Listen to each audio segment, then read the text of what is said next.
Hello दोस्तों, स्वागत है आपका आपके अपने इस यूट्यूब चैनल में। दोस्तों, आज हम बात करने वाले हैं इंडिया के एजुकेशन सिस्टम के बारे में कि इंडिया के एजुकेशन सिस्टम में कौन कौन सी ऐसी बर्निंग प्रॉब्लम है जिसके कारण इंडिया बहुत तेजी से ग्रोथ नहीं कर पा रहा है। दोस्तों, क्यूएस वर्ल्ड यूनिवर्सिटी की रिपोर्ट है 2021 की।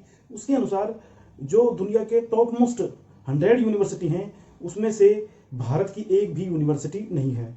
यदि मैं टॉप 200 यूनिवर्सिटी की बात करूं तो उनमें से भी केवल 3 ही यूनिवर्सिटी हमारी ऐसी हैं जो टॉप 200 में अपना स्थान रखती हैं। उसमें है आईआईएससी बेंगलोर, आईआईटी बॉम्बे और आईआईटी दिल्ली।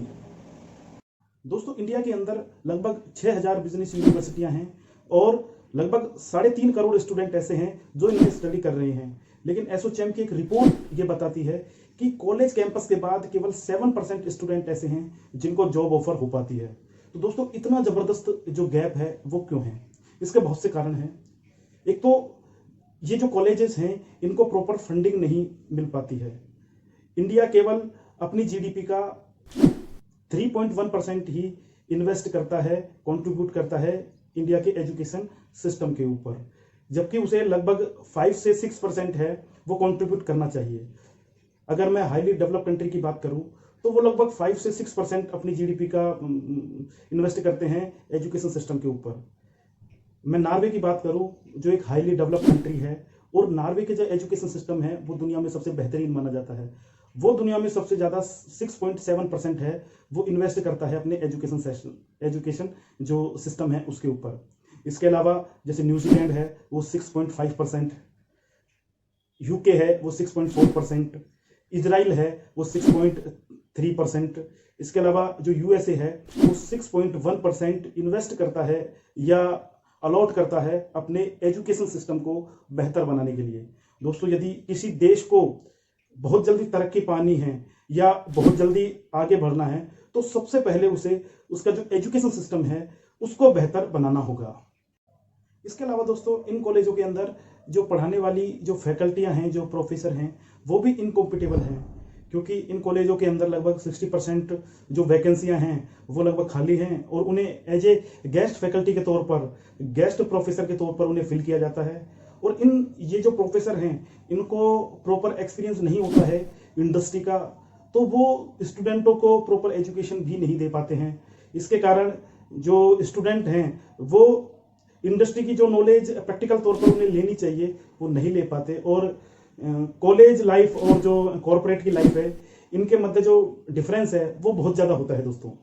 इसके अलावा दोस्तों, इन कॉलेजों का जो करिकुलम है वो बहुत ही ज़्यादा ओल्ड है, और ये जो करिकुलम है वो पूरा का पूरा एक तरीके से थ्योरी बेस है, उसमें प्रैक्टिकल अप्रोच नहीं है।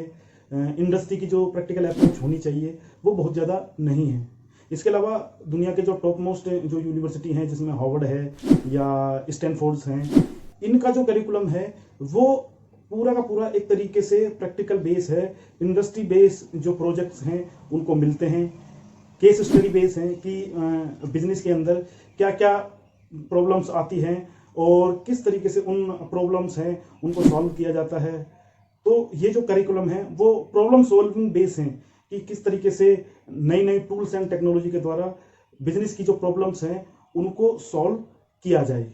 इस कारण दोस्तों, इंडिया की जो इंडस्ट्रियां हैं वो स्किल वर्कफोर्स की कमी से जूझ रही हैं। एक और क्या है, जो इंडस्ट्रियां हैं वहाँ पर जॉब खाली है क्योंकि उन्हें प्रॉपर जो एम्प्लॉय है वो नहीं मिल पा रहा है, और दूसरी ओर ये जो कॉलेजेस हैं वहाँ से प्रत्येक ईयर लगभग 3.5 करोड़ स्टूडेंट हैं वो पास आउट हो रहे हैं। मान लीजिए एक कंपनी है, उन्हें क्या है 50 एम्प्लॉय क्या करने हैं, हायर करने हैं, और उस जॉब को लेने के लिए मान लीजिए 50,000 क्या है स्टूडेंट्स हैं जिन्होंने इंटरव्यू दिया है।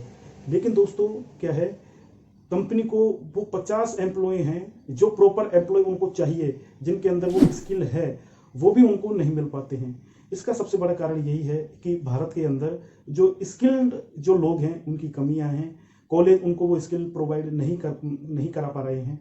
एक टाइम्स ऑफ इंडिया की रिपोर्ट के अनुसार लगभग 5 जो एम्प्लॉय हैं उनमें से केवल एक ही एम्प्लॉय है वो स्किल्ड है। यदि मैं वर्ल्ड वाइड बात करूं एक रिपोर्ट की, तो 162 देशों में से कि रैंकिंग में से भारत का जो स्थान है वो 129वां स्थान है। दोस्तों ये जो रैंकिंग है वो बहुत ही अच्छी रैंकिंग नहीं कह सकते इसको।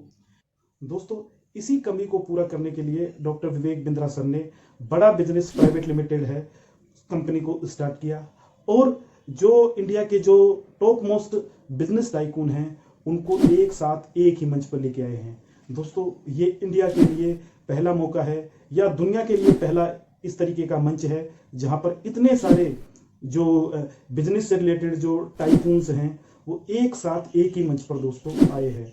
दोस्तों ये बिजनेस टाइकून इस तरह के हैं जिन्होंने अपनी जो कंपनी है उसको जीरो से स्टार्ट किया है और अरबों खरबों की जो इवेल्युएशन वाली कंपनी है उसको बनाया है। दोस्तों ये दोस्तों जो बिजनेस टाइकून हैं वो हमें बिजनेस के जो अलग अलग जो सेगमेंट्स हैं उनके बारे में हमें बारीकी से बताते हैं दोस्तों, चाहे वो सेल्स से रिलेटेड हो, चाहे वो मार्केटिंग से रिलेटेड हो, चाहे वो वर्किंग कैपिटल से रिलेटेड हो, चाहे वो किस तरीके से इन्वेंट्री है उसको मैनेज करना है। दोस्तों यदि इन्वेंट्री मैनेजमेंट की बात करें तो वी मार्ट के जो एमडी और सीईओ हैं डॉक्टर ललित अग्रवाल, उनसे अच्छा इन्वेंट्री मैनेजमेंट कौन समझा सकता है। पतंजलि के जो आचार्य बालकृष्णन हैं उनसे अच्छा इन्वेंट्री मैनेजमेंट कौन समझा सकता है। दोस्तों यदि आपके भी बिजनेस में कुछ प्रॉब्लम है, चाहे वो सेल्स से रिलेटेड हो, मार्केटिंग से रिलेटेड हो, या किस तरीके से वर्किंग कैपिटल है उसको मैनेज किया जाता है, किस तरीके से एक बेस्ट एम्प्लॉई है उसको हायर किया जाता है, किस तरीके से उसकी ट्रेनिंग दी जाती है, किस तरीके से आपके जो डेट है उसको मैनेज किया जाता है, किस तरीके से फाइनेंस है उसको मैनेज किया जाता है, किस प्रकार हम नई टूल्स एंड टेक्नोलॉजी हैं उसका उपयोग कर सकते हैं, किस तरीके से हम अपने बिजनेस है उसको ऑटोमेशन मोड पर पहुंचा सकते हैं। दोस्तों इस तरीके से किसी भी तरीके की अगर आपको प्रॉब्लम है तो इस बोल्ड लाइन नंबर पर दोस्तों हमसे संपर्क करें, हमारी टीम आपसे बात करेगी और दोस्तों आपकी जो बिजनेस की प्रॉब्लम है उसकी सॉल्यूशन दोस्तों हम करेंगे। धन्यवाद दोस्तों।